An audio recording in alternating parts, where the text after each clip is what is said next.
ver se o povo de Deus traga a Bíblia. Isso, chacoalhe ela comigo assim. Isso, faça uma tomada disso, cinegrafista. Olha que coisa. Diga comigo: Satanás, se estiver ouvindo, cai fora, porque eu estou armado com a espada do Espírito. Ou sai da minha frente, ou eu te corto no meio, cão. Assim. Esse é o povo de Deus. Abra a sua Bíblia comigo sem perca de tempo. Segundo livro do profeta Samuel, capítulo de número 6, a partir do versículo de número 12. Glória a Deus. Capítulo de número 6, a partir do versículo de número 12. Glória a Deus. Quem encontrou, diga amém. Quem não encontrou, diga misericórdia. Eu espero você achar. Livro do profeta Samuel. É hoje. É hoje.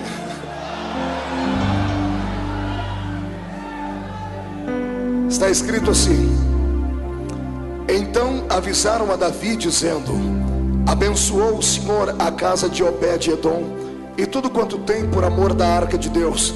Foi, pois, Davi e trouxe a arca de Deus para cima da casa de Obed-edom, à cidade de Davi, com alegria.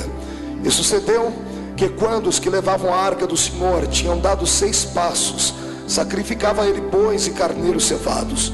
E Davi saltava com todas as suas forças diante do Senhor. E estava Davi cingido de um éfode de linho. Assim subindo, levavam Davi a todo o Israel a arca do Senhor com júbilo e ao som das trombetas. E sucedeu que, entrando a arca do Senhor na cidade de Davi, Mical, filha de Saul, estava olhando pela janela, e vendo o rei Davi, que ia bailando e saltando diante do Senhor, ela o desprezou no seu coração. E introduzindo a arca do Senhor, a puseram no seu lugar na tenda de Davi, que Davi havia lhe armado. E ofereceu Davi holocaustos e ofertas pacíficas perante o Senhor. E acabando Davi de oferecer os holocaustos e ofertas pacíficas, abençoou o povo em nome do Senhor dos exércitos, e repartiu a todo o povo e a toda a multidão de Israel, desde os homens até as mulheres, a cada um bolo de pão, um bom pedaço de carne, um frasco de vinho. E então foi-se todo o povo, cada um para sua casa. E voltando Davi para abençoar a sua casa, Mical, filha de Saul, saiu a encontrar-se com Davi e disse: quão honrado foi o rei de Israel, descobrindo-se hoje aos olhos das servas dos seus servos, como sem vergonha se descobre qualquer dos vadios. Disse, porém, Davi a Mical: perante o Senhor, que me escolheu a mim antes do que a teu pai e a toda a sua casa, mandando-me que fosse chefe sobre todo o povo do Senhor, sobre Israel, perante o Senhor me tenho me alegrado. E ainda mais do que isto, me envelhecerei e me humilharei aos meus olhos, e das servas de quem falastes, delas serei honrado. E Mical, filha de Saul, não teve filhos até o dia da sua morte. Feche a Bíblia, coloque no banco, coloque na cadeira, pegue na mão da pessoa mais perfumada do seu lado. Isso, atravesse a faixa de Gaza, pegue na mão da pessoa que está do outro lado. E se não tiver ninguém aí tão perfumado assim, vai tendo paciência, né? Vamos orar para que o cheiro de Cristo desça sobre nós aqui hoje. Aperte a mão do seu irmão com carinho até ele falar aleluia. Pentecostal que não faz barulho está com defeito de fabricação, mas veio ao lugar certo, veio à olaria de Deus. O Senhor hoje vai te colocar em ritmo de aventura pentecostal. Feche os olhos e vamos orar. Pai das luzes, nós te glorificamos e te exaltamos. Te glorificamos porque o Senhor é eterno, o Senhor é grande.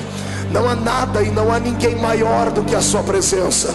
Estamos aqui nesta noite para honrar-te, para celebrar ao Senhor, para saltar e bailar perante o Deus que fez os céus e a terra. Eu gostaria que nesta noite, ó Pai, enquanto eu ministro a sua palavra, o seu povo se sinta na liberdade de tocar o seu coração com júbilo, com alegria. E antes que eu comece a ministrar a sua palavra, eu faço aqui os 2 pedidos que costumeiramente faço. O primeiro é esse, que ao redor da Assembleia de Deus do Bom Retiro, aqui em São Paulo, num raio de 5 quilômetros quadrados, Onde houver um demônio com espírito de bombeiro, eu dou a estes demônios 5 segundos para se mudarem da capital paulista, porque se não sumirem, serão queimados pelo poder da glória do Senhor, que vai trepidar sobre esta igreja. Eu ainda te faço, ó Deus, um segundo pedido. Se ainda tenho crédito no céu contigo como pregoeiro da sua palavra, abre a porta do seu palácio sobre esta igreja agora, e manda do céu para a terra uma comitiva angelical. Eu quero anjos da categoria dos serafins aqui, meu Pai. A palavra serafim significa aquele que arde em fogo. Portanto, eu quero 8 anjos de fogo aqui neste lugar agora, que eles comecem a esparramar brasas tiradas do seu altar, e onde houver um crente batizado com o Espírito Santo, renova ele agora.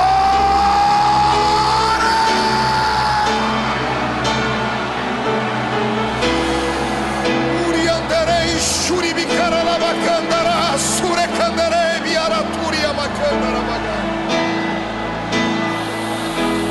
mirenderere suritoroba shiribikandere korobalabaga ramanaga suriandarabaga dimandarabasu dimarashondarabase mandaraga surabaga surabaga.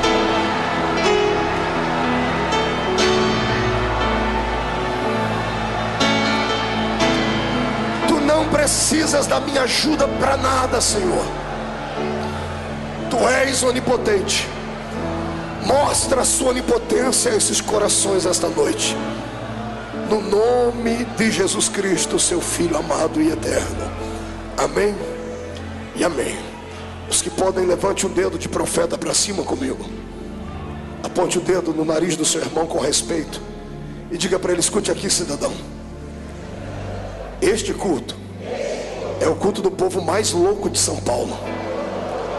Aqui Deus tem liberdade. Então não se escandalize se você perceber que eu entrei no reteté de Jesus.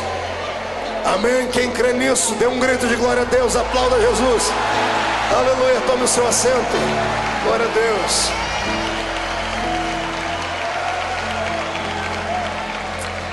Magnífico. Aleluia.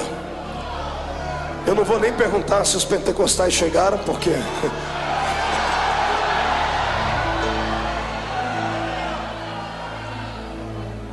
eu acredito que será tanta unção nessa noite, que se o diabo ficar rondando muito perto, ele vai acabar esquecendo que é diabo, e até ele vai dar glória a Deus com a gente aqui. Glória a Deus. Santos, noiva do Cordeiro, amados em Cristo Jesus, simpatizantes da fé pentecostal, amigos do Evangelho, candidatos e eleitos, estamos aqui hoje diante de um texto lindo e maravilhoso, de um texto antigo, mas de um texto muito atualizado. Vamos falar hoje um pouquinho acerca da intimidade que um homem chamado Davi tinha com o seu Deus. Muitas pessoas ficam sempre perguntando e perscrutando a vida das pessoas de sucesso para tentar aprender com elas como ter sucesso. Eu vou lhe apresentar hoje não uma biografia, porque quem sou eu para aqui extinguir tudo acerca de Davi, mas eu quero falar aqui hoje para você aquilo que eu, dentro de uma visão abençoada e carismática, vejo o porquê Deus amava tanto esse rapaz. Davi era um homem que não era comum. O seu espírito era um espírito de adorador. Ele era o menor da sua casa diante dos olhos dos homens, mas diante de Deus ele era um grande guerreiro. Quando o profeta Samuel, imbuído pela missão de levantar um rei em Israel, um rei agora não escolhido por homens, mas escolhido por Deus, o Senhor deu a ele endereço: vá até a casa de Jessé o belemita, porque dentre os filhos dele tenho me provido de um rei. Quando Samuel, que já tinha experiências com Deus, já havia feito milagres, já havia condecorado homens com a unção de rei, ele entra pela casa do grande ou pequeno homem Jessé e observa que os filhos dele eram filhos bonitos, belos, aviltados, com porte atlético, verdadeiros guerreiros e soldados. E quando ele ficou encantado pela aparência física dos filhos de Jessé, quando ele queria verter o óleo da unção sobre a cabeça deles, todos conhecem a história, o Espírito Santo o reprovava e dizia: não é este. E ele salta para o outro e também o Espírito diz: não é este. E ele salta para o outro e o Espírito diz também: não é este. E quando ele fica vendido entre os pensamentos, ele olha e já não há mais filhos dentro da casa. E então ele olha para o pai e diz assim: porventura acabaram os mancebos na sua família? Terminaram seus filhos? O pai teve que se esforçar um pouquinho para se lembrar do pequeno menino que estava cheirando ovelhas no meio do pasto. O pai deve ter se lembrado e por dentro deve ter dado uma bela gargalhada. Eu tenho um filho, sim, é o menor de todos, tem um gentil aspecto. Alguns dizem que ele era ruivo, e ele fica lá no meio das ovelhas, mas ele não é muito certo da cabeça não, porque depois que ele termina de pastorear as ovelhas, ele fez um instrumento lá que ele chama de harpa, e ele começa a dedilhar aquilo e começa a cantar sozinho, olhando para o céu, como se fosse um louco, um fanático. Um dia eu espreitei e fui ver ele cantar, e ele cantava assim: o Senhor é o meu pastor e nada me faltará, deitar-me faz em verdes pastos e coisas assim. Ele não é muito certinho na cabeça não, é pequeno, não tem idade para reinar, não tem qualificações de soldado. E Samuel deve ter dado uma gargalhada por dentro, dizendo: poxa, eu trabalho para Deus há tanto tempo e acabei me esquecendo que o Deus que eu sirvo é um Deus de surpresas. Ele gosta de surpreender o ser humano, e mais do que isso, além de surpreender, o Deus de Israel é um Deus que gosta de desafios. Ele está disposto a desafiar a lei da naturalidade, a lei da gravidade, a lei da psique. O meu Deus é um Deus que inverte tudo para trazer um bom senso do seu poder à terra. Então, quando Jessé manda vir o seu filho, lá vem o pequeno Davi, cheirando ovelhas. E quando Samuel olha para ele, o Espírito Santo faz acelerar o coração do profeta e diz: eis aí o homem que eu escolhi, eis aí o moço que conseguiu tocar o meu coração. Davi tinha um talento a mais do que os demais homens. Ele conseguia guardar dentro dele 2 talentos que é difícil imaginar um homem com esses 2 talentos. Ele não era apenas um poeta, ele também era um guerreiro. É difícil um guerreiro ser poeta. É aquela frase daquele filme muito antigo, né? Os brutos também amam. É muito difícil acreditar que uma pessoa que é truculenta, sanguinária, destemida, que sabe manusear uma espada, que sabe matar um inimigo e arrancar a cabeça dele, consiga depois lavar as suas mãos do sangue, pegar uma harpa e começar a cantar coisas belas como as que Davi cantava. Eu creio que era nisso que Deus se espelhava, e era isto que Deus queria. Você pode ter um espírito de guerreiro, mas o Senhor quer que a sua alma nesta noite tenha pelo menos um tom poético. Ele quer que hoje você se esqueça das suas qualidades naturais, que você esqueça o seu anel de formatura, que você esqueça até algumas das suas raízes experimentadas na fé cristã, e que você hoje dê um salto não para dentro do desconhecido, mas dê um salto para dentro do movimento do Espírito de Deus. É profundo, é majestoso, é uma viagem só de ida. Eu tenho vaticinado isto aqui durante as segundas-feiras. Se você não gosta deste movimento, se você tem dúvidas acerca dele, é melhor não ficar no nosso meio, porque assim como a frieza pega, o fogo pega mais rápido. É perigoso você sair daqui pior do que a gente. Eu conheço pessoas que entraram dentro da igreja parecendo o Alain Delon, parecendo a Gisele Bündchen caminhando pela passarela todo equilibrado, mas depois que terminou o culto precisou de 5 pessoas para arrastar ela para dentro do carro, e ela saiu falando em línguas estranhas durante algumas horas. O meu desejo é que o Senhor incendeie esta igreja nesta noite, e que você esteja sentado não perto de um cubo de gelo humano, mas que você esteja sentado perto de uma brasa de fogo tirada do altar. Quantos aqui querem este poder? Façam barulho neste lugar. Magnífico. Pois bem, quando eu abro a minha Bíblia aqui neste livro de Samuel, no texto em apreço, eu estou diante de um texto que dá medo, diante de um texto que vai provocar emoções fortes na sua vida. Estou diante de um homem que era rei. Diga comigo, rei. Diga para o seu irmão, não era súdito. Diga, não era ralé. Diga, não era um reles mortal. Diga, não era um servo. Diga, era rei. Diga com R maiúsculo. Foi ordenado rei. Diga ao seu irmão, ordenado rei, porque o próprio Deus escolheu. Então agora prepare e aperte o cinto, porque vamos decolar aqui. Nós vamos aprender com este rei o que é que nós devemos fazer quando sentimos a presença do Todo-Poderoso. Vamos aprender com ele o que é que nós devemos expressar quando Deus está presente no ambiente. Ele lutou, ele batalhou muito para que o seu ministério fosse alicerçado, para que o seu reino fosse reconhecido. Ele enfrentou a ira de Saul. Ele enfrentou com muita maestria, com muita majestade, com muita nobreza. Ele não tocou no ungido do Senhor. Ele teve chance, ele teve oportunidade, mas ele respeitou os princípios bíblicos. Mas agora chegou a época dele reinar, e ele está com a unção de Deus sobre a vida dele. Ele vai em busca de um tesouro que há muito tempo havia sido levado embora de Israel.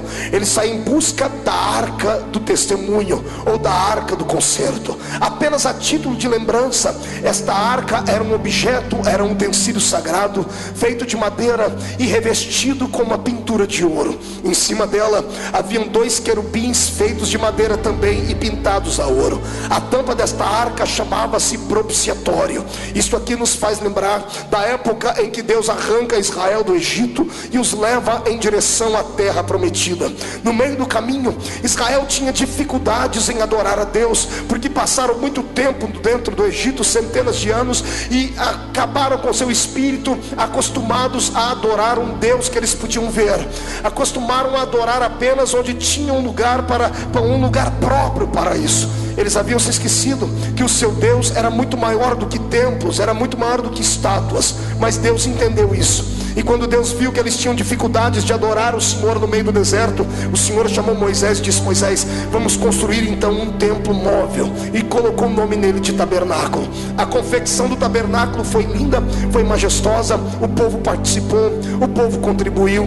É um lugar difícil de nós interpretarmos, porque cada uma das peças constituídas dentro deste tabernáculo tem um significado à luz da Bíblia Sagrada. A minha Bíblia diz que até pele de golfinhos foram usados na confecção deste santuário. Ele estava dividido em 3 partes: no átrio, lugar santo e lugar santo dos santos. No átrio era onde o sacerdote chegava diante de uma pia de bronze, e ele lavava o seu corpo, lavava suas mãos, lavava os seus pés, e partia para o lugar santo, onde ele deveria imolar um animal, o cordeiro, que significaria o perdão para o pecado de todo o povo. Uma vez que ele imolava este animal, ele atravessava então o véu do templo, trazendo na sua mão a marca do sangue deste cordeiro e a sua roupa. Isto acontecia só uma vez por ano. Só uma vez por ano ele saía do lugar santo e ia ao lugar santo dos santos. Mas quando ele atravessava vestindo uma roupa de linho, de éfode de linho branco por baixo, e por cima uma túnica colorida. E nos pés da túnica, no rodapés da túnica, haviam romãs e campainhas que chacoalhavam e sibilavam conforme o sacerdote ia andando. Uma vez por ano ele atravessava aquele véu do templo, que pesava 1 tonelada e precisava de uma junta de bois para arrastá-lo. E quando ele entrava dentro daquele lugar, a nação de Israel toda ficava do lado de fora, observando e prontos para ouvir aquilo que Deus falaria, ou para ver aquilo que Deus faria. O sacerdote entrava com esta roupa diferente, com estas campainhas rodeando a sua roupa, exatamente por um significado. Se ele entrasse dentro daquele lugar e estivesse em pecado, ou Deus não recebesse o perdão do povo, ele seria sacrificado, ele acabaria morrendo. E como é que o povo sabia que o sacerdote estava vivo ou morto? E por causa dos barulhos que faziam as campainhas, que batiam entre as campainhas e as romãs. Conforme ele caminhava, o povo em silêncio ouvia e dizia: ainda há vida dentro do Santo dos Santos. Ele entrava, atravessava o véu do santuário, trazia o sangue do cordeiro imaculado nas suas mãos. Ele ia em volta desta arca do testemunho que ficava lá dentro. E onde estavam os querubins, as 4 pontas daquela tampa chamava-se propiciatório. Ele tinha que pegar o sangue e aspergir sobre as 4 pontas daquele altar. Conforme ele banhava as 4 pontas daquela arca, melhor dizendo, daquele propiciatório, propiciatório, ele deixava ali a marca do sangue do animal que era puro ou tido como puro, e ele erguia suas mãos para o céu e em silêncio orava, dizendo ao seu espírito: Deus, perdoa a nação de Israel. Duas coisas poderiam acontecer. Primeira, Deus poderia não receber o sacrifício e fulminar o sacerdote. Em outro texto diz que caminhava, quando ele entrava dentro daquele santuário, uma cordinha vinha amarrada à sua cintura e ficava pelo lado de fora, porque nenhum homem comum podia entrar dentro do santuário, no Santo dos Santos. Caso ele morresse e não houvesse vida, as pessoas o arrastariam para fora e passariam um ano inteiro atormentados, atribulados, com o coração pequenino e sentindo dores. Deus ficava em cima do Santo dos Santos, sentado na nuvem chamada Shekinah. Quando o sacerdote erguia as mãos com o sangue do animal para cima, o Senhor olhava para baixo e via que o propiciatório, que era a arca do testemunho, que falava da aliança que Deus havia feito com Israel, estava banhada com sangue. O Senhor já havia sentido o perfume do holocausto queimado no lugar santo. Então Deus ficava de pé naquela nuvem, estendia as mãos sobre aquele lugar, e a nuvem começava a trovejar, a nuvem começava a relampejar, porque a presença de Deus, ela vem através, é claro que de uma brisa, como na caverna de Elias, mas todas as vezes que ela vem trazendo vitória, ela vem em forma de relâmpagos e de trovões. Eu abro um parênteses para dizer que a fé pentecostal é alicerçada nisso. Quando temos um culto alegre e sentimos a presença de Deus, o Senhor começa a trovejar sobre nós a sua glória. O povo que estava do lado de fora, com temor, abaixavam-se e ficavam em silêncio, e quando a nuvem se levantava, o povo parava para ouvir se haveria algum barulho lá dentro, porque poderia ser que a nuvem deveria ter descido para matar o sacerdote. Então todas as pessoas atentas esticavam seu ouvido para ver se ouvia algum tipo de barulho. E depois que o sacerdote passava por aquela êxtase espiritual, imagine você estar dentro de um lugar fechado e a nuvem da glória de Deus descer sobre você naquele lugar. Depois que ele respirava e via que ele estava vivo, então ele começava a caminhar. Cada vez que ele dava um passo, as campainhas iam batendo naquelas romãs que estavam no pé. Cada vez que fazia um barulho, um judeu do lado de fora dizia assim: eu estou ouvindo barulho. E o povo parava para ouvir. Eu também, eu estou ouvindo barulho. Mais de 2.710.000 judeus do lado de fora esperando perdão.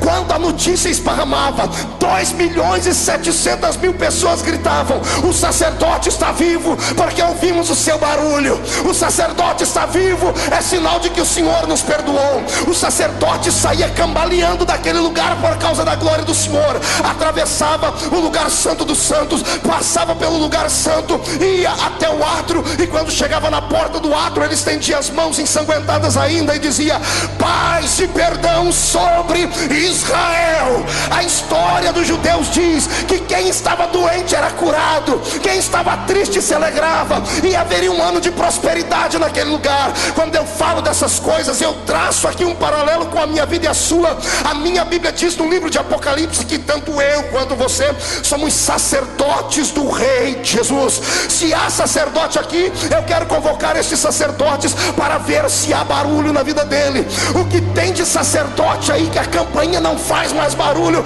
porque perdeu a intimidade, perdeu a comunhão, perdeu a experiência com Deus. Mas eu estou ouvindo sacerdotes que estão vivos. Enquanto houver línguas estranhas nos seus lábios e brado de adoração na sua boca, Satanás vai ter que beijar a lona, porque a força desta igreja está no poder do seu Deus.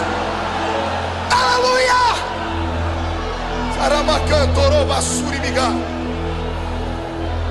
Esta arca era reverenciada,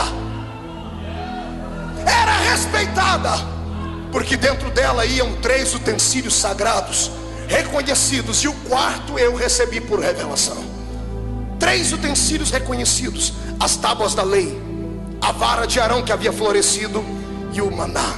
Mas o maná era colocado dentro de um pote de ouro. Quase ninguém fala sobre a explicação do pote de ouro.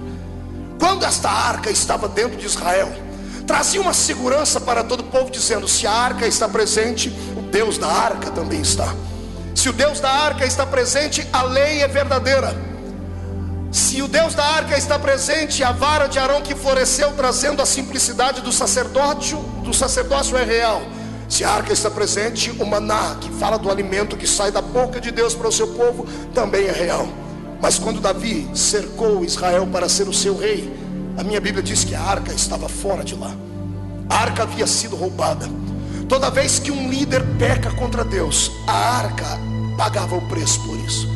Todas as vezes que um homem deixava de fazer aquilo que Deus queria que fizesse e partisse para fases de promiscuidade, deixavam de adorar a Deus na simplicidade. Todas as vezes que um sacerdote transformava o seu ministério em profissão, esta arca era arrancada de Israel. Parece que Deus estava dizendo a eles assim: olha, esta arca, já que vocês só conseguem adorar um Deus que vocês suponham ver ou entender, se esta arca fala da minha presença, cada vez que fizerem uma coisa errada, eu permito que esta arca vai sair de perto de vocês. E esta arca saiu de lá. Quando a arca foi embora, Israel batia no peito e gritava dizendo: se a arca foi embora as tábuas da lei. E as tábuas da lei falam das doutrinas estabelecidas por Deus. Quando eu paro para pensar nisso aqui, o meu coração chega a ficar machucado, porque eu conheço muitas igrejas que já não tem mais o simbolismo desta arca. Eu conheço muitos crentes que estão como Israel sem a presença desta arca, porque perderam a intimidade e perderam a comunhão com Deus. Perderam a comunhão com Deus porque fizeram das suas igrejas, dos seus púlpitos, das suas filosofias, um trampolim para crescerem diante dos homens. E esqueceram que este lugar não é apenas um lugar para se promover a existência humana. Este lugar é um lugar onde entramos para adorar a presença de Deus, a presença divina. Quando a arca vai embora as tábuas da lei. Quando as tábuas da lei vão embora, ninguém mais fala do que é verdadeiro. Não se prega mais a verdade, mas passa-se a pregar aquilo que supõe-se que é a verdade. Quando a arca vai embora e leva embora as tábuas da lei, a pregação perde o sentido. E os cultos deixam de parecer cultos de adoração a Deus para parecerem verdadeiros picadeiros, onde homens e mulheres fazem mais piada do que uma pregação ungida e verdadeira. Quando as tábuas da lei vão embora, o povo perde a noção de que só podemos adorar a um Deus. E o povo começa a adorar bezerros de ouro, começam a levantar imagens, começam a levantar ídolos. Quantas igrejas que você conhece por aí que cultos já não são mais cultos, são verdadeiros shows, onde se mostra a performance humana, onde se mostra os atributos humanos, e ninguém mais repassa esta glória para Deus. Eu quero hoje vaticinar como profeta que igreja verdadeira tem que ter a arca dentro dela. Se a arca está lá dentro, a palavra é pregada com veracidade, doa quem doer, custe a quem custar. Eu sei que falar a verdade às vezes incorre numa palavra em que você vai acabar perdendo pessoas que às vezes têm dinheiro, que às vezes têm influência, mas que não têm compromisso com Deus. E eu quero dizer a você que a igreja não é movida a anel de formatura, não é movida a milhares e milhares de reais. O Senhor prefere meia dúzia de viúvas dando dinheiro de órfão, dando R$1, mas cheias do Espírito Santo, alegres, agraciadas, do que pessoas descompromissadas com a verdade.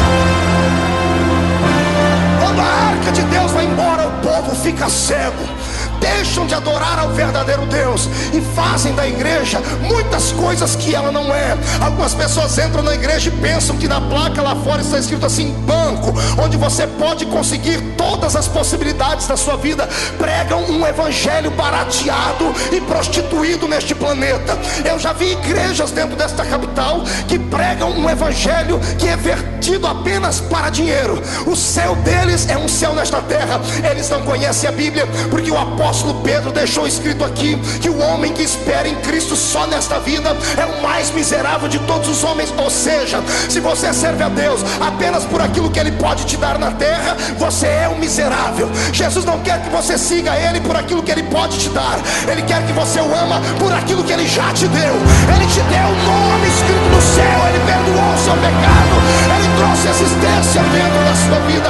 Mas quando a arca vai embora, a palavra da verdade é arrancada. E o que eu quero dizer a vocês essa noite é o que o meu coração sente. 3 palavras foram arrancadas do vocabulário dos pregadores do século 21: pecado, justiça e juízo. Ninguém mais tem coragem de pregar essas coisas. Querem um evangelho light, querem um evangelho banalizado, querem um evangelho onde vale tudo, vale até homem dançar com homem, mulher com mulher. Me perdoe, eu não vim aqui massagear o seu ouvido, vim aqui como profeta para te falar que sem a presença de Deus nada funciona. Se você pode acreditar nisso, levante a mão para cima e glorifique ao Rei.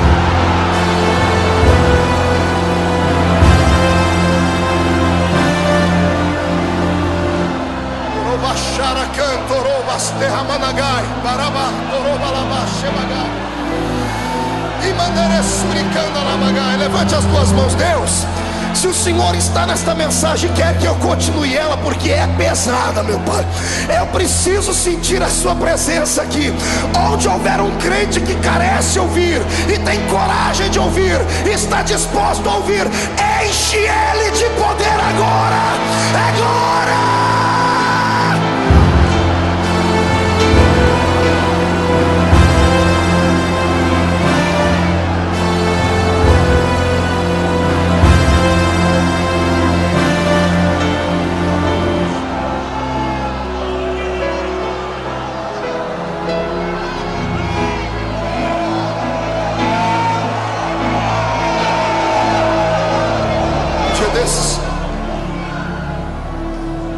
Me sentei com algumas pessoas importantes, alguns obreiros que são muito conhecidos nesse país, e eles disseram assim: Marco, você tem 31 anos de idade, o Senhor te colocou num lugar de destaque nessa nação, você tem um mundo aberto para você. Já que você conquistou tudo isso, disseram para mim, muda o seu estilo. Você já ganhou os pentecostais, conquiste as outras igrejas agora. Eu falei, de que jeito? Pregando um evangelho mais light, um evangelho açucarado, pastor Antônio Carlos. Eu falei, que evangelho é esse? Rapaz, o evangelista é bom para falar que tem anjo, tem fogo, glória. Eu olhei para o infeliz e disse assim, meu irmão, me desculpe, mas eu não sou covarde. Se você é, o problema é seu, eu não tenho medo. E olha que já ameaçaram fechar a porta para mim nesse Brasil. O cidadão fecha uma, Jesus abre 10.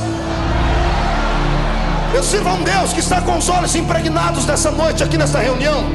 E Ele está em busca não de pregadores de fama, não de pessoas que querem os brilhos das luzes da ribalta sobre eles. O Senhor está aqui em busca de profetas, está em busca de gente que tem coragem de falar aquilo que o Senhor lhe mandar falar. Doa a quem doer, custe o que custar, porque ao final de contas o meu Deus não é frouxo. O meu Deus é um Deus que é macho. Pastor Marco, que loucura é essa? Deus é macho. A minha Bíblia diz que Jesus foi apresentado no templo no 8º dia, e a Bíblia diz que todo macho de 8 dias era apresentado no templo. Então meu Jesus é macho, e eu quero que você ouça verdades, porque Ele quer trazer algo novo para você.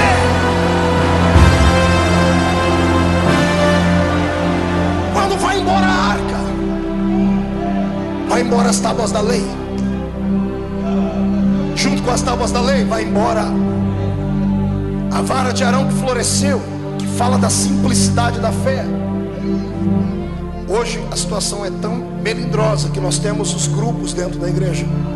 Nós temos a igreja para elite, temos a igreja para classe média, temos a igreja para ralé. Em alguns grupos, alguns não podem entrar, são clãs fechados. Eu não consigo enxergar isso na Bíblia Sagrada. A minha Bíblia diz que todos eram um em Cristo.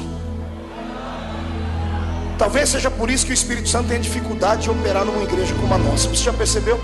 Um dali sente a presença, de lá não. Um dali falta virar cambalhota, o outro está com o nariz comprido, feio, parecendo que foi batizado num pó de vinagre. Sabe por quê? Os pensamentos não batem. Eu sou um apologista da fé pentecostal, pago um preço por isso, mas eu amo. E o que tem de gente que atribui essa fé pentecostal só à pobreza? Eles acham que só igreja pobre, pastor Rubinho, faz barulho. Eles acham que só gente que só tem 2 dentes na boca, um para doer e o outro para abrir garrafa, é que sente a presença de Deus. Eles acham que é só gente que usa chinelinha havaiana que pode entrar na presença do Pai. Eu quero dizer a esses infelizes que não conhecem a Bíblia Sagrada, que o Espírito Santo, Ele opera onde há um coração aberto. Se você for doutor e deixar Ele entrar, Ele vai entrar e vai fazer um auê na sua existência também. O que o Espírito busca são pessoas sensíveis. Sabe o que é sensibilidade? Sensibilidade não é algo que se tem ou que se conquista aqui. Sensibilidade é algo que se conquista aqui. O Senhor quer hoje tomar o seu coração na mão dele, porque Ele quer devolver para você a glória que te foi levada, a glória que te foi roubada, a glória que te foi vilipendiada. O Senhor quer devolver à igreja os talentos do passado. Mas para isso nós temos que batalhar para a arca voltar. Mas como se não há simplicidade entre nós? Se a nossa fé está sendo vituperada, se a nossa fé tem sido certa forma banalizada. Como nós podemos amar a Cristo sabendo que nós fazemos uma distinção entre homens e homens dentro da igreja, entre irmãos e irmãos? Eu já vi isso, cansei de ver isso. Chega uma pessoa para cumprimentar um pastor, ou um grande pregador, ou um cantor. Enquanto a pessoa não se identifica, é aquela paz do Senhor fria e morna. Quando a pessoa diz, olha, eu sou doutor, muda a história. Só dá falta dobrar o joelho para a pessoa e dizer assim, olha, você é um rei. O que eu quero que você entenda é isto: o meu Cristo não faz acepção de pessoas. Ele não vê diferença na vestimenta, ele não vê diferença no intelecto. Para ele pouco importa se você é rico, se é poliglota, se é escritor, se é fazendeiro, se é um grande empresário. Para ele pouco importa se você desceu aqui no heliporto com seu helicóptero, ou se você entrou aqui usando um skate ou veio de chinela havaiana. Deus não olha para a sua aparência. Na questão do espírito, ele olha por dentro. Ele vê dentro de você o que é que tem, o que é que atrai a presença dele. Quando eu olho para essa história, eu vejo Davi em busca desta arca, que além de levar embora as tábuas da lei, além de levar embora a vara de Arão que havia florescido, além de levar embora o maná, que simbolizava uma palavra revelada, a dependência de Deus. Quando eu olho para o maná, eu me emociono, porque o povo estava no deserto com fome. Não tinha padaria suficiente para dar pão a eles, não tinha uma cozinha suficiente para fazer comida a eles. Então eles dependiam de Deus para comer, eles dependiam de Deus para sobreviver. E quando eles diziam, Deus, estamos com fome, o Senhor pegava os anjos do céu e assava maná e mandava na mesa deles. Por que é que o maná foi guardado dentro da arca? Porque fala de uma época em que o povo era dependente de Deus. Olha para o seu irmão e diga, dependência. Não grite no ouvido dele, diga, dependência. Não estou satisfeito, levante a mão direita para cima, agarre o ombro da pessoa do seu lado, tira ela do lugar até ela ficar irritada, chacoalha ela, diga para ela, dependência, entendeu?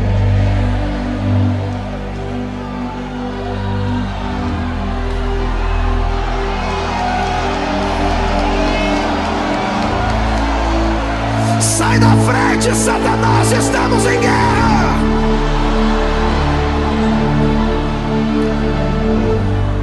O meu Deus sentia saudades do seu Israel, que ficava não esmolando, mas dizia, papai, manda comida para mim.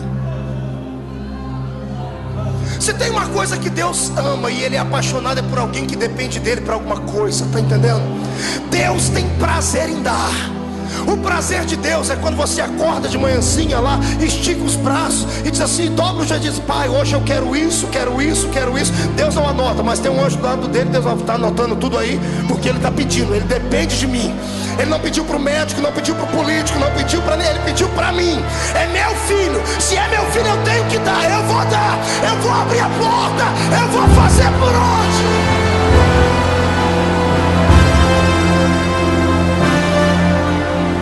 Quando a arca vai embora a dependência. Tiramos a dependência da vertical, colocamos a dependência na horizontal. O que a igreja tem apanhado nesses últimos anos, porque ela colocou na cabeça que precisa de homens, que precisa de ricos, que precisa de influência, que precisa de mídia, que precisa de políticos, que precisa disso, que precisa daquilo. Ei! A dependência da igreja é o Senhor. Se você voltar a depender de Deus como você dependia no começo da sua fé, a sua vida vai dar um giro de 180 graus. Ah, pastor, mas eu prefiro confiar nos guardas. A minha Bíblia diz que em vão vigia o atalaia, se o Senhor não guardar a casa. Eu profetizo que quando você sair daqui hoje, não sairá mais sozinho, nem acreditando na força do seu poder, não vai confiar mais em carros e em cavalos. Quando sair daqui, vai sair de mãos dadas com Deus. Ele vai ser o seu irmão mais velho, o seu pai. Quero ver qual é o demônio que vai ter coragem de entrar na sua frente e te convidar para uma batalha. Eles já estão derrotados. A partir de hoje o Senhor vai anotar o seu nome, o seu endereço, o número do seu sapato, quantos fios de cabelo você tem na cabeça. Ele vai traçar o plano do seu DNA e Ele vai dar a você aquilo que você carece e necessita, desde que você dê a Ele aquilo que Ele também carece e necessita. Pastor Marco, Deus tem carência de alguma coisa? Tem. Qual é a carência de Deus? Deus é um ser que precisa ser adorado. Deus é um ser que precisa ser reverenciado. Quer tocar Deus? Não precisa jejuar 30, 40, 50 dias. Quer tocar Deus? O meu Deus não é igual a sua apodrecida, ou desculpe, a sua parecida, meu amigo, que para você agradá-la tem que colocar uma cruz nos ombros e caminhar 1 milhão de quilômetros. Não, para agradar a Deus você não precisa de sangue de galinha preta, de urucubaca, de trevo de 4 folhas, de milho debaixo do joelho. Para adorar a Deus você precisa apenas ter coragem de ficar de pé num culto como esse e dar um grito de glória para adorá-lo.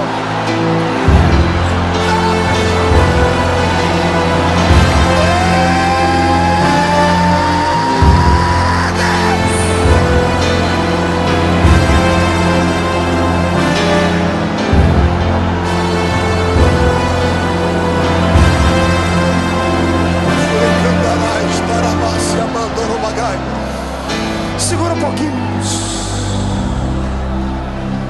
Sente.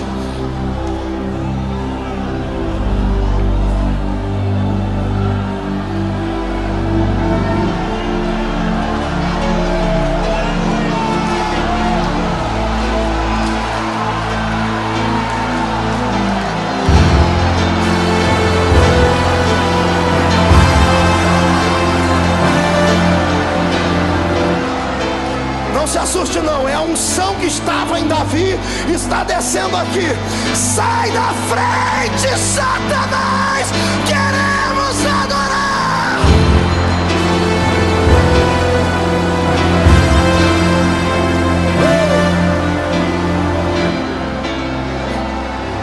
Deus é lindo. Escute, quando eu era recém-casado, quando a minha primeira filha nasceu, Karen, nós morávamos numa casinha muito pequena. E eu era jovem obreiro do Senhor. E a minha casa era pequena, tinha um quarto, uma sala e uma cozinha. Eu era jovem obreiro, dedicado. Então eu sentava lá na minha sala e passava o dia estudando a Bíblia, procurando recursos e subsídios para poder pregar. Minha esposa ficava na área de serviço, que era a cozinha e a varanda, lá onde ela lavava roupa e fazia as coisas. E Karen dormia no quarto, então eu ficava no meio. De 5 em 5 minutos a minha mulher passava por mim assim, por trás, ia lá no quarto, fazia alguma coisa e voltava. Ela fez uma vez, tudo bem, 2, 3, depois da 4ª vez eu já fiquei irritado, porque tirava toda a minha atenção, não conseguia estudar. E eu já estava para perguntar a ela o que é que ela ia fazer lá dentro, mas eu fiquei quieto. Porque Paulo diz que é para a gente entender as mulheres, né, irmão? Porque mulher é diferente. É sério. Chega na hora de sair para o trabalho, chega na hora de sair para uma festa, você já trocou, já está pronto, faz 5 horas. Você só escuta grito lá dentro do quarto. Você entra lá dentro, ela está olhando para o guarda-roupa, tem 100 vestidos, mas ela não está vendo nada. Ela diz, não tem nada para vestir hoje. Então tem que entender, né? Paulo diz para entender as mulheres. Daqui a pouco, eu estou lá estudando, eu já estava quase passando as nuvens, né? Estudando, a minha filhinha deu um grito dentro do quarto, não aprontou um berreiro. Ué! Aquele negócio de desespero, pentecostal desde o berço. Deu aquele grito. Quando ela deu aquele grito, eu olhei para cá e fez outro barulho de cá. Eu olhei, só vi uma vassoura voando por cima. E a minha mulher, ela parecia um super-homem. Uma Mulher Maravilha, melhor, né? Ela ergueu o peito e saiu correndo por detrás. Eu falei, que essa mulher? Morreu alguém. Eu saí correndo atrás dela. E ela tirou aquela cortininha do berço. Minha filhinha gritando no berço. Ela catou minha filhinha, botou no colo e fez 2 gingadinhas com ela. Cantou Nana Nenê. Ela dormiu, colocou no berço. Minha mulher saiu como se tivesse feito um grande feito. De fato ela fez, né? Mas ela saiu perto de mim como dizendo assim, eu tenho um poder que você não tem. Fez assim para mim. E eu saí, sentei lá e estou estudando. E eu dizendo, Deus, o Senhor não me dá nenhuma mensagem para pregar. O Senhor falou, filho, eu já te dei a mensagem. Não deu, Senhor, estou procurando. Ei, eu trabalho não com forma, eu trabalho com formas. Você não viu o que aconteceu com a sua esposa? Eu falei, vi então, está ali. A mensagem da noite é aquela. Eu falei, qual?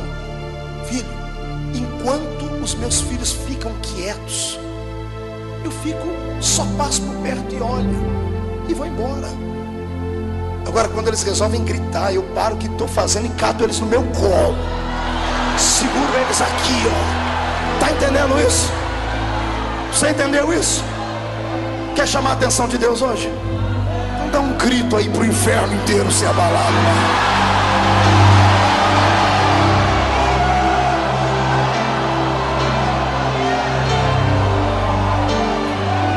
Bem, vamos pro texto. Esta arca, que era majestosa e falava da presença de Deus em Israel, havia sido roubada anos a fio longe de Israel. E Davi, quando foi entronizado como rei, teve coragem de ir até onde esta arca estava e trazê-la de volta para Israel. E ele conseguiu, depois de uma grande batalha, ele trouxe a arca para Israel. Só que no meio do caminho, lá não devia ter telefone celular, né? Mas tinha outra coisa que chamava molecular, né? Tinha um moleque que saía correndo para contar as coisas. Era o que levava o correio. Davi disse: avisa Mical que eu consegui a arca e eu estou voltando para casa. O moleque vai correndo.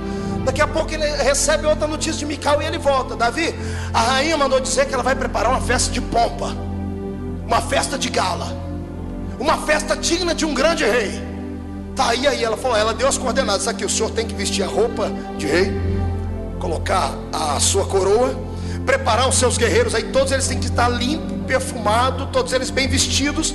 Os portas-bandeiras vão na frente, alguns vão segurando a arca, vão assim, tudo bem formado, tudo bem, porque ela está convidando generais de todo Israel para assistir essa festividade solene. Imagina Davi dizendo: eu não sou bom com esse negócio, eu sou da roça. Mas ela é filha de príncipe, filha de rei, princesa, tem cheio desses negócios de não me toques. Davi recebeu a ordem e ele colocou a roupa de rei, colocou a coroa.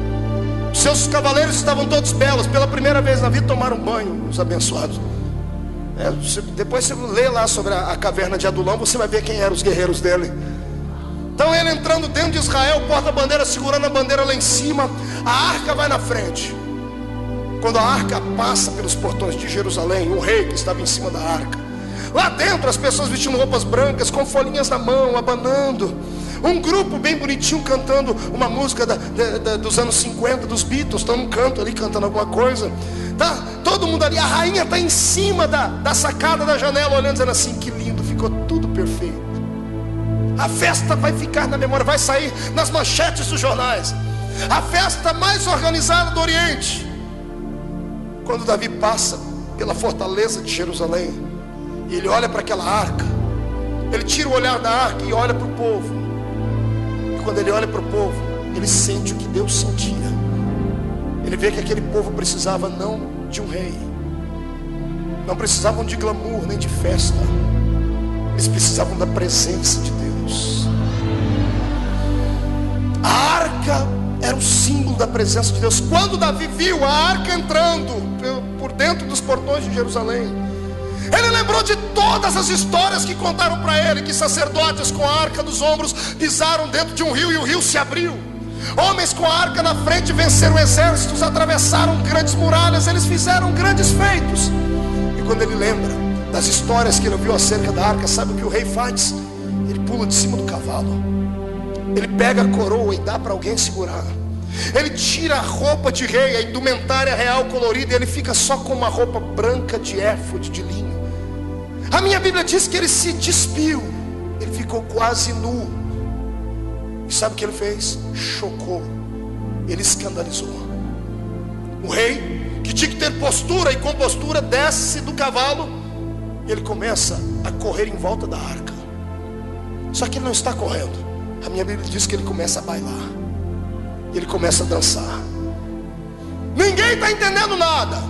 Devia ter algum músico por lá, deve ter tirado algum tipo de música, começou a tocar algum tipo de instrumento, e Davi começa a bailar ao redor da arca. Vai bailando e vai cantando: o Senhor é o meu pastor, nada me faltará. Deitar-me faz em verdes pastos, guia-me mansamente às águas tranquilas, refrigera minha alma. Ele vai dançando e vai gritando e vai tocando o coração de Deus. Eu imagino Deus se esquivando do seu trono e ficando de pé, chamando os anjos, dizendo assim: venham cá, seres angelicais. Foi para aquilo que eu fiz o ser humano, foi exatamente para aquilo que eu criei o ser humano. É por isso que aquele moço ali é um homem segundo o meu coração. Ele esqueceu a posição, que esqueceu a postura, deixou de lado o anel de formatura, deixou de lado os conhecidos, os príncipes, deixou de lado a sua majestade e enalteceu a minha majestade. Ele é rei, mas eu sou o Senhor. Eu sou o Rei dos reis e Senhor dos senhores. Sabe o que eu acho lindo? Algumas pessoas chamam de costume, eu chamo de liberdade de adoração. Em algumas igrejas não se pode bater palma, dizem, não se tem o costume de adorar a Deus de pé. Quando eu vejo a multidão aqui ficar de pé, eu sinto que são homens e mulheres sensíveis. Qual é o ser humano que tem a sua inteligência aguçada, que percebe que o rei está passando e vai ficar sentado para ver? Todas as vezes que um rei chega no ambiente, os súditos ou ficam de pé ou se jogam de joelho no chão, mas eles têm atitude de adorador.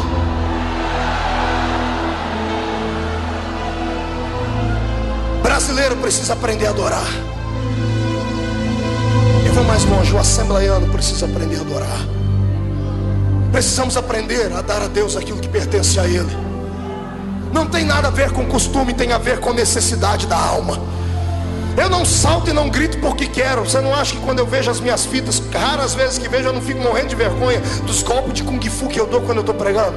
Você não acha? Ei, eu tenho brilho no rosto. Quando eu vejo esse escrito que a minha goela chega até a balançar assim, você acha que eu não sinto vergonha? Mas aqui no momento, neste momento eu estou tendo uma experiência transcendental. Eu tenho alguém do meu lado que é maestro de coral desde que a eternidade foi criada. Eu tenho alguém dentro de mim que sabe o que toca o coração de Deus. E se Deus quer que você o adore, por gentileza, não leve para casa a adoração. Eu te convido a fazer um teste. Isso, eu sei que você tem vergonha, você não tem coragem. Eu te convido hoje a soltar o esqueleto na presença de Deus. Eu te convido, faz um teste. Joga o paletó de lado, esquece a gravata só por um momento e deixa o Espírito pegar na sua mão e vamos dançar para Deus. Vamos celebrar, vamos adorar.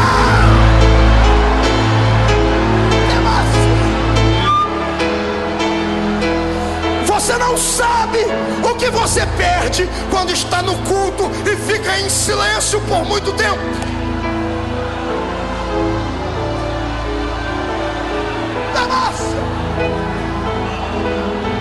Ei, olhe para cá.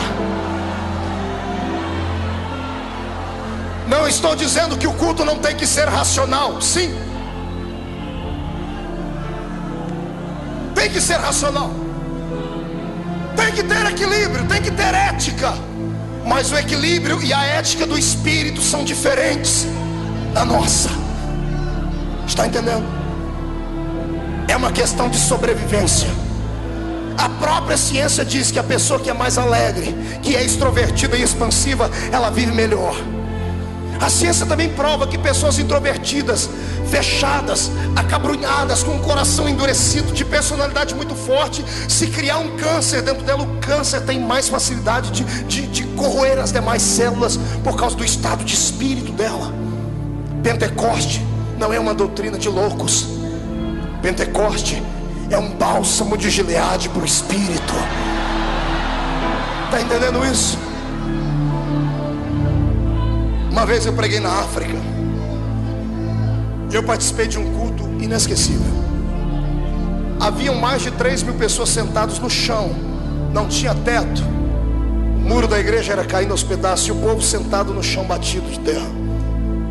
O pastor conseguiu organizar um evento muito lindo. Ele conseguiu um microfone que era ligado numa bateria de carro, numa caixinha de som que era ligado numa bateria de carro. Era lindo. Eu falava aleluia e o povo entendia glória a Deus lá atrás. A metade da pregação, pastor Antônio, o povo falava em línguas, porque achava que eu estava falando em línguas, mas não é, misturava tudo. Era uma bênção. Só que eu me recordo muito bem que ele pediu para que se levantasse um coral de mulheres para cantar. Isso foi em Viana, em Angola. Levantou um grupo de 500 mulheres. Não tinham um instrumento como esses. Deu a irmãzinha na frente, ela era maestra, maestrina, né? Chamou todo mundo e disse assim, separou as vozes. E ela pegou um ritmo na palma da mão. E os 2 primeiros bancos acompanhavam com as palmas. Os 2 bancos para trás, as 2 outras fileiras, acompanhavam no mesmo ritmo, mas com os pés. Elas batiam os pés e as mãos. E cantavam num dialeto muito deles, que eu não entendia nada aqui, mas eu entendia tudo aqui. Era lindo. Nenhuma palavra era inteligível para mim, mas o meu espírito testificava com o espírito delas aquela adoração. Naquele dia, sabe o que eu fiz? Eu queria me esconder debaixo do banco, porque como bom assembleiano, quantas vezes não preguei que a gente não pode bater palma e nem pular, porque isso não tem ética, porque isso ofende, porque Deus não é surdo. Nós não precisamos fazer auê, a reunião tem que ser sacra. Naquele dia eu vi pessoas que estavam dando para Deus tudo que tinham. E no louvor delas era tão forte, tão poderoso, que a poeira subia da terra, porque elas batiam os pés no chão e a glória de Deus descia do céu. Eu me lembro de um homem sentado num canto com a perna toda enrolada e torta. Foi a primeira vez que eu vi um milagre extraordinário. Ele sentado próximo ao púlpito, ele via as irmãs baterem os pés, e ele com a perna enrolada para trás, ele chorava e gritava: Deus, eu queria ter pés para poder te adorar. Aquilo me chocou. Eu chorei, eu disse: Deus, eu tenho pés, eu tenho mãos. E às vezes vou para um culto e pareço um manequim de vitrine de terno. Às vezes pareço mais um apresentador do que um adorador. Vocês estão entendendo isso? Isso aqui não é um lugar onde você vem só ouvir. Aqui é um lugar onde você vem para dar. Se você não sabe o que é adoração, eu tenho pena de você. É por isso que você é acabrunhado, entristecido, frio e fraco. É por isso que tudo para você tem que ser dentro da razão. É por isso que o seu espírito sofre tanto. Você vive à base de remédios. É por isso que você entra aqui e não entende nada, e fica aí por dentro se corroendo. O olho não consegue ter uma lágrima. Aqui não chora, mas quando está em casa assistindo o Titanic e o Leonardo DiCaprio morre afogado, ai! Aí na igreja vem com essa pintura abençoada aí no rosto, que parece que esticaram você inteirinha. Parece que passou numa funilaria e fez uma recalchutagem. Aí entra, tem tanta plástica e tanta massa que não pode nem rir. Fica assim. Aí quando vai chorar, pega um lencinho e faz assim. Inibe o Espírito de Deus de operar.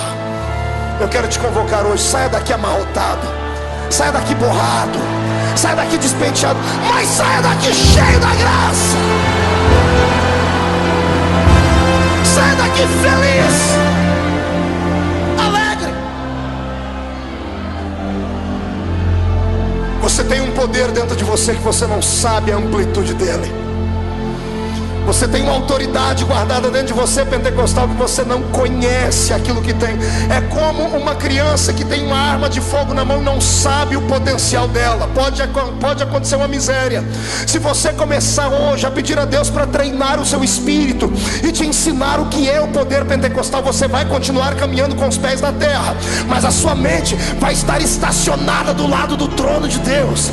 Você vai começar a ver aquilo que os olhos não viram, a sentir aquilo que o coração não sentiu. Eu quero te convidar hoje para você deixar de ser natural. Satanás vai ter que beijar a lona, porque isso não é mérito da terra, é um dom que veio do céu e você tem ele. Então libera.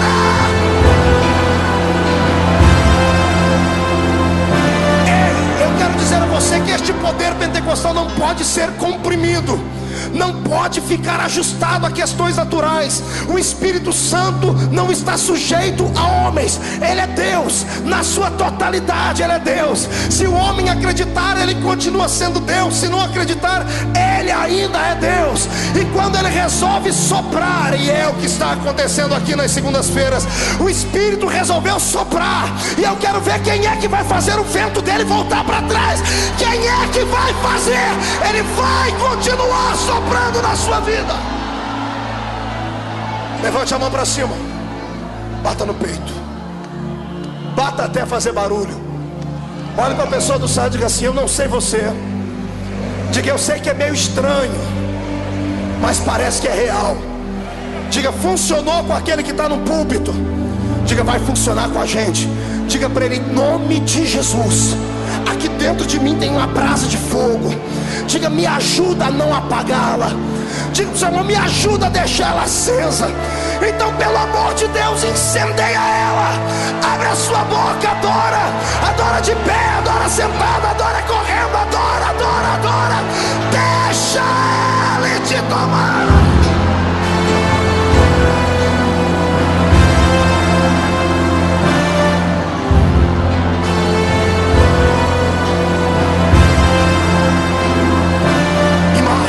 Três turico maragai, trumandereles turi karabashe begesi mahai, ibnendoro vasuri tramanarala da tergi marashuri bikaragai. Deus de Israel, enche esse lugar agora, meu Pai. Enche cada centímetro deste ambiente com a sua presença. Senhor, traz a sua Shekinah aqui.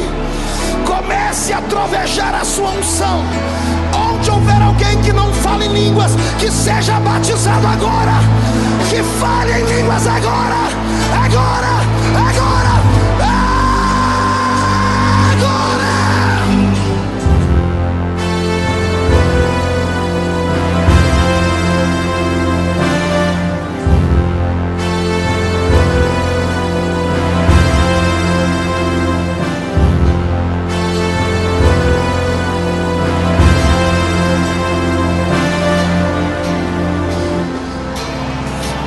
Davi, baila, Davi.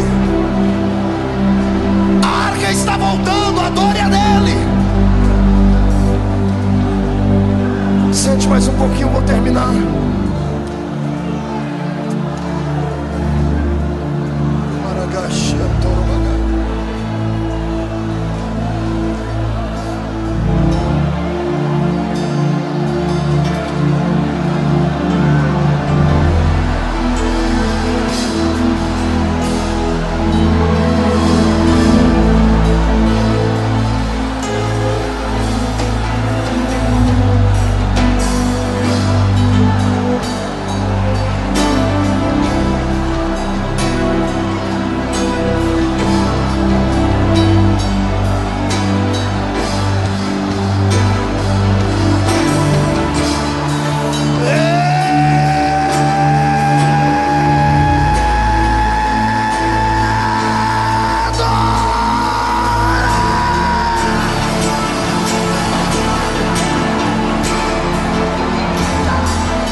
Enche esse lugar, enche, enche, enche, enche, enche.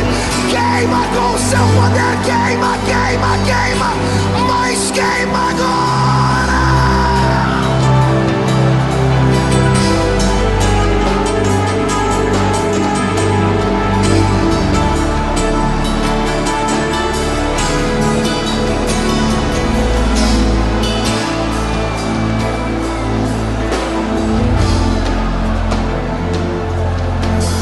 Segura um pouquinho e olhe para cá. E quando alguém te acusar de emocionalismo barato,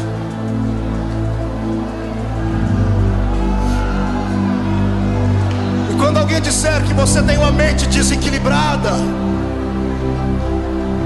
fique em silêncio. Lembre-se que dentro das suas veias não corre um fio elétrico, corre sangue. Você não tem uma bateria aqui do lado esquerdo, você tem um coração. E se for de pedra, a minha Bíblia diz que o Senhor vai arrancá-lo e vai te dar um coração de carne.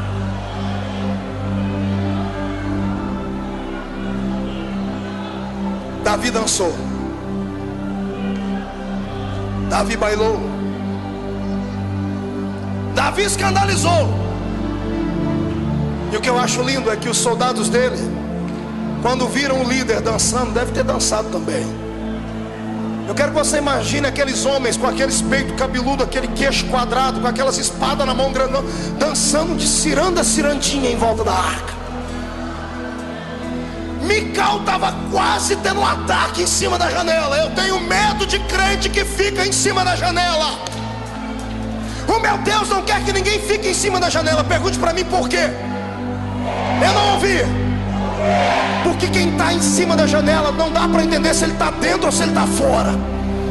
Não dá para entender se ele está olhando para dentro ou se ele está olhando para fora. É um lugar duvidoso. Se você é um crente morno, a minha Bíblia diz que Jesus disse que é capaz dele te vomitar. Ou você é frio ou você é quente. Se for morno, o Senhor vai te vomitar da boca dele. Então é melhor você agora deixar incendiar, porque não dá mais para ir para casa. Se desse tempo você iria assistir a Senhora do Destino, mas o meu Senhor resolveu mudar o seu destino nessa noite. Eu quero profetizar que o reino do poder de Deus, que é poder pentecostal, vai incendiar São Paulo.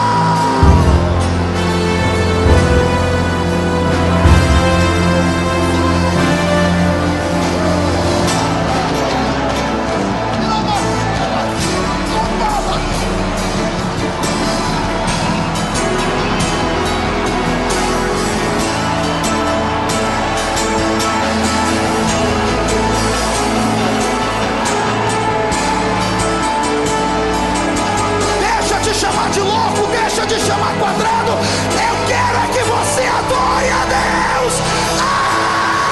Adora.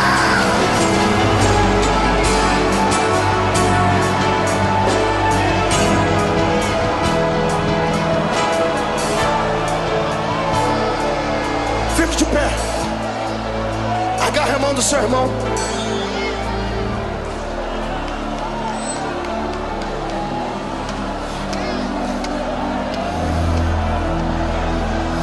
Estou sentindo cheiro de batismo com o Espírito Santo aqui. Não me pergunto o que é isso. Isso aqui é coisa minha de Jesus. Apenas creia. Estou ouvindo barulho de portas se abrindo. Portas que estavam enferrujadas estão sendo expostas à abertura nessa noite. Grilhões de religião que prendiam seu espírito vão ser quebrados. Eu quero que a sua alma toque o coração de Deus. Deixa Deus te usar. Deixa.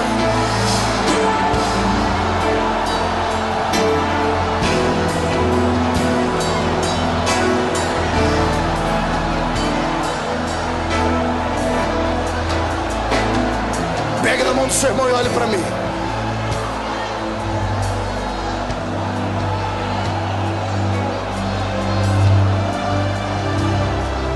O preço para se ter essa unção, para se ter esse poder, é a rejeição.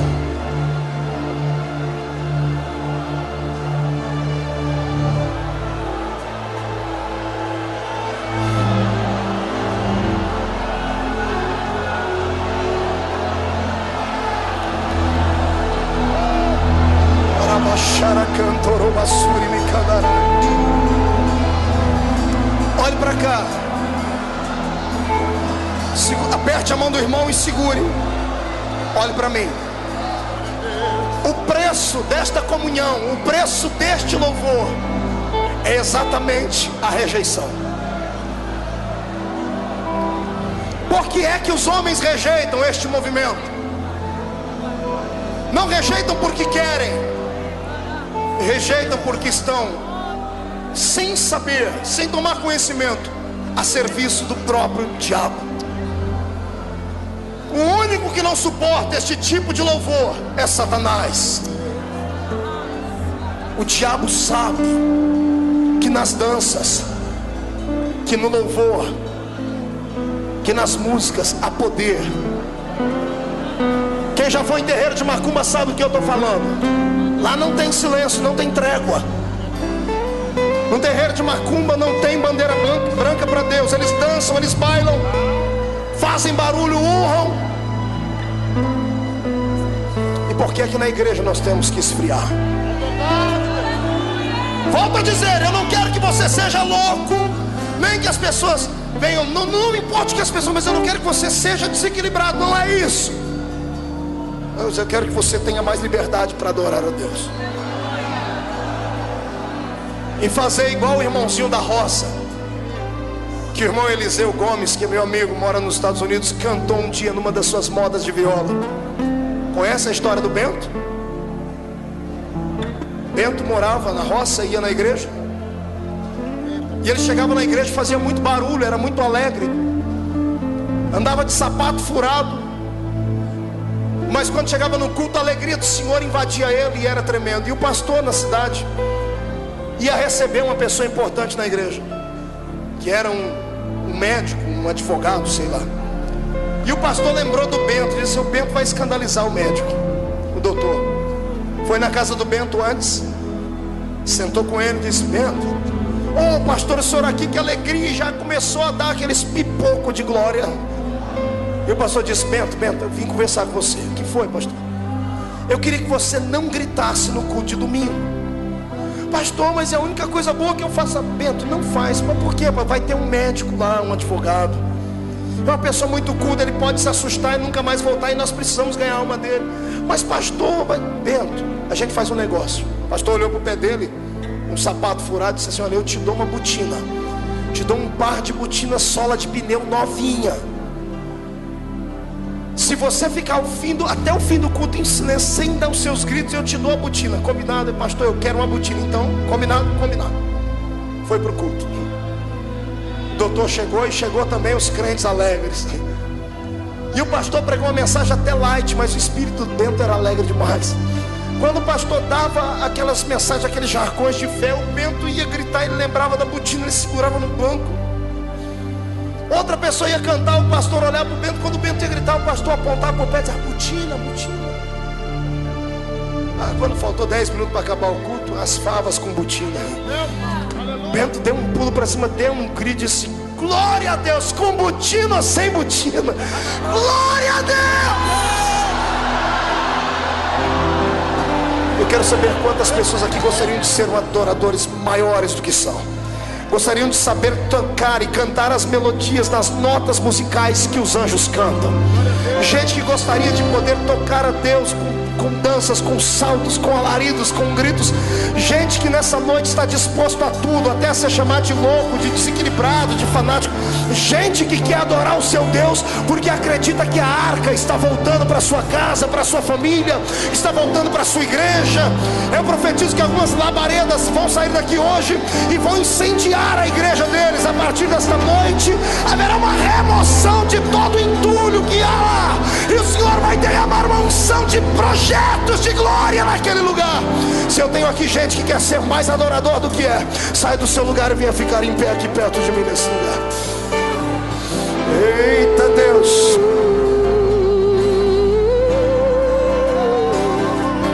vem adorador.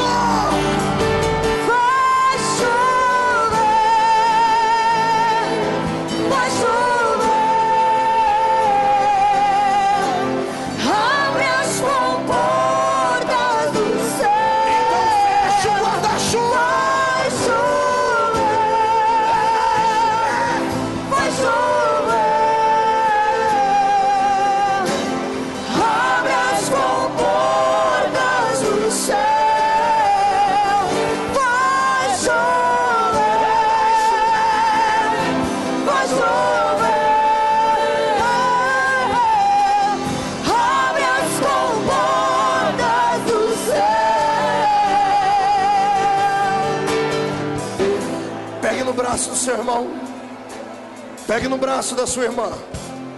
Não é na mão, é no braço mesmo.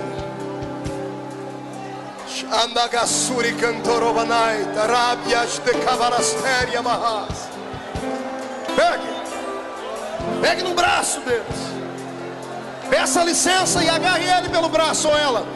Pastor, não dá para ir na frente. Pegue aí no braço de quem está do seu lado.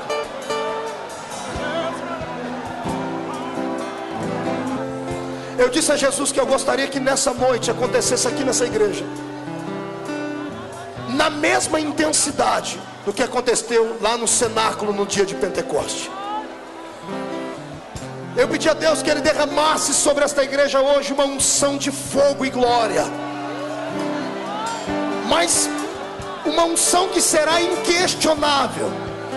Eu pedi a Deus que pessoas sentissem tanto a presença dele aqui hoje, que elas tivessem dificuldades de sair daqui para ir para dentro do carro delas, para você saber que esse poder é real. Ele não é natural, ele é real, ele é verdadeiro. Eu já vou avisar para ninguém se assustar.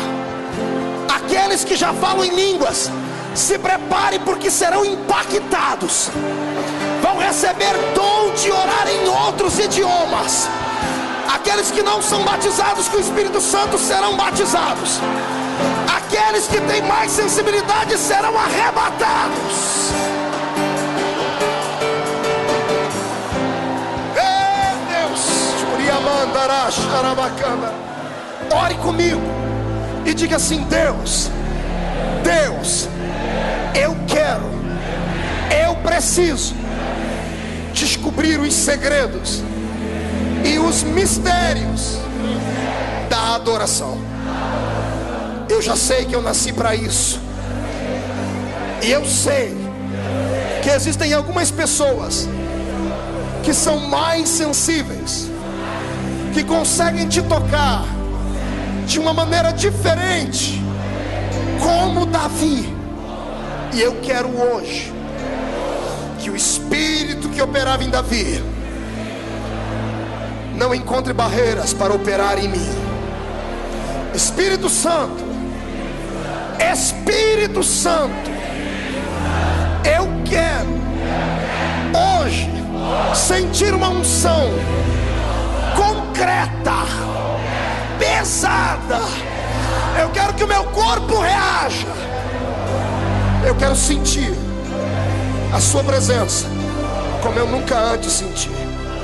O quanto for possível, um ser humano sentir a presença de Deus.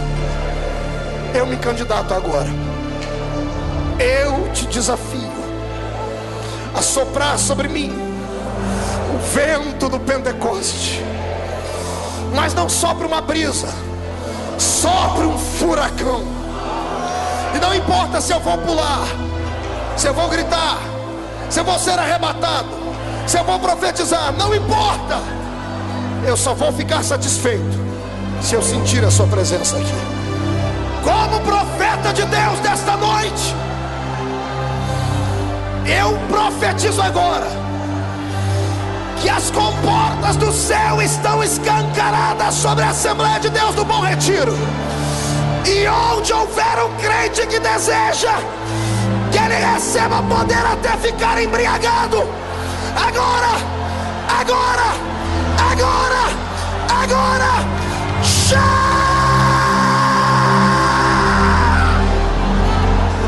Levante as duas mãos lá em cima, escolhe uma pessoa e olhe nos olhos dela. Olhe nos olhos de alguém. Com as mãos para cima, não toque nela ainda. Levante bem alto. Chacoalhe a sua mão. Olhe para o seu irmão e diga: sabe o que é isso? Prenúncio do movimento do Espírito de Deus. Diga: eu creio que o que eu senti aqui foi aquilo que os apóstolos sentiram no dia de Pentecoste. E eu vou repartir contigo, porque eu creio na transferência de unção. Levante as mãos. Eu quero uma unção de operação de maravilhas nas palmas das mãos erguidas, Papai do céu. Onde eles colocarem a mão deles agora, o Senhor vai operar com milagres e sinais. Abrace alguém que está na sua frente. Abrace ele, abrace ela. Abrace. Diga para ele: seja cheio do poder.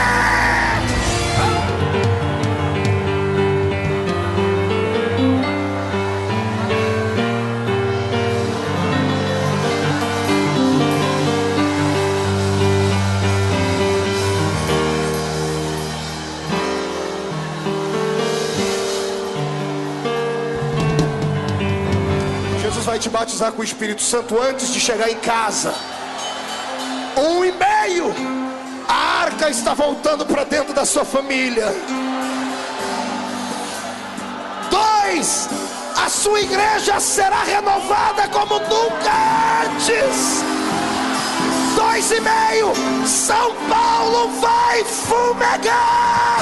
3, joga no chão, pisa em cima.